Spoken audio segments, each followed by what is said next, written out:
Yeah, really, I don't know.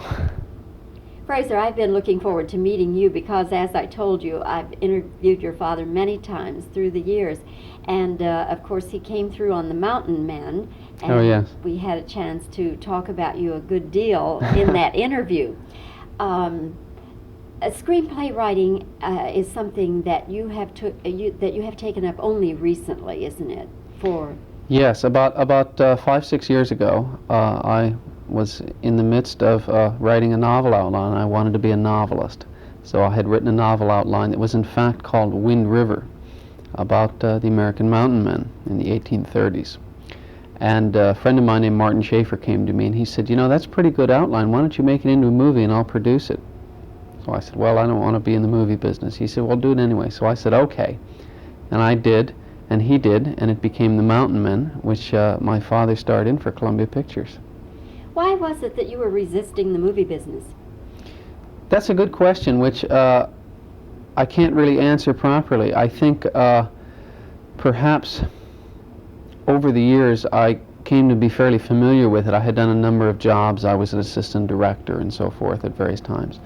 And I believe that it was just too hectic and too tricky. It's a tricky business, as I'm sure you know, and it's not always an honest business, so for certain reasons, I think I felt it was not the business for me. I felt that writing was my place in life, as it were. But once I got into it, I found that in screenwriting you have so much more flexibility than in the writing of a novel. The screenplay is constantly changing. It evolves, and in the case of Mother Lode, which my father and I really did together, once I gave him the script, I had written 2 or 3 drafts, and after that I wrote 10 or 12 more drafts of the script. So it was a fluid thing. It was dynamic, and not until the final cut that we made just a few months ago did the film become what it is today.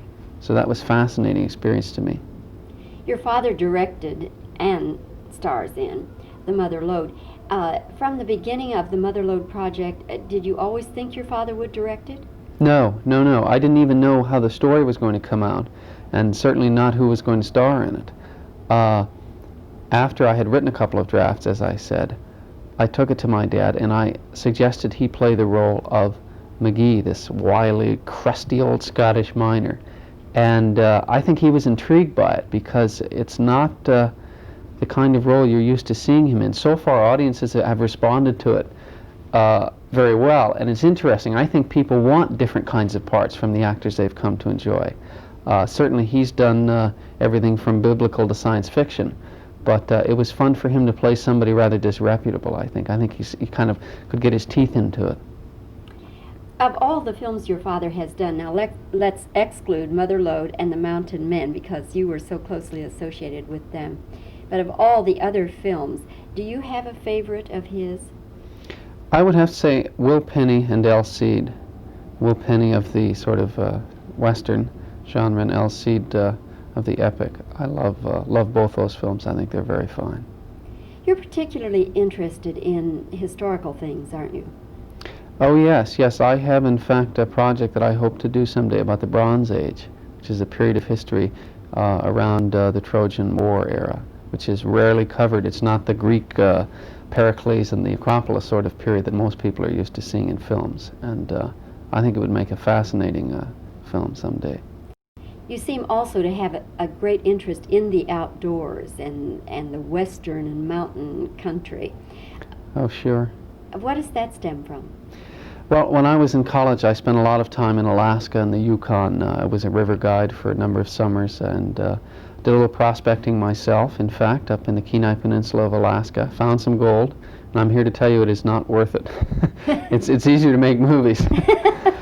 But I really enjoy the mountains, and in fact, when I wrote Mother Lode, I thought how much fun it would be to do a movie about a young guy in modern times who goes up on a modern adventure, sells his house, quits his job, buys a float plane that can hardly get off the water, and flies up into the wilderness to find the Mother Lode and a friend of his who went missing while looking for the Mother Lode.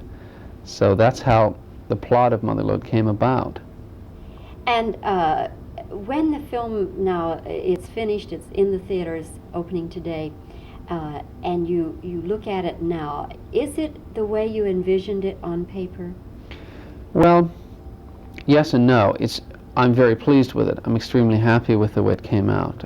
We had control of it from start to finish since we did it independently of any studio. It was a unique experience for me to be both the writer and the producer in this case. Many things that I wrote in the early drafts are not even in the film, nor were they filmed. Each draft became something entirely different, and some things were changed on the spot. As I said, I did do 12 drafts, and on the site, for example, we have a scene where an airplane settles down smoothly onto the water of this high mountain lake, and the pilot, who's a very fine pilot, got caught in a bit of a crosswind, flipped the plane over, cartwheels it across the water. Spectacular crash. You could never film this kind of thing intentionally as a stunt. Fortunately, no one was injured. The stunt lady who was riding next to him, they swam out, and we had 2 cameras on it. We were able to write it right into the script and cut it right into the film. So I think that made it much more exciting. It's what they call a bit of serendipity. Quite. Okay. Fraser, thank you very much for Thank talking you very with much. us. Enjoyed it.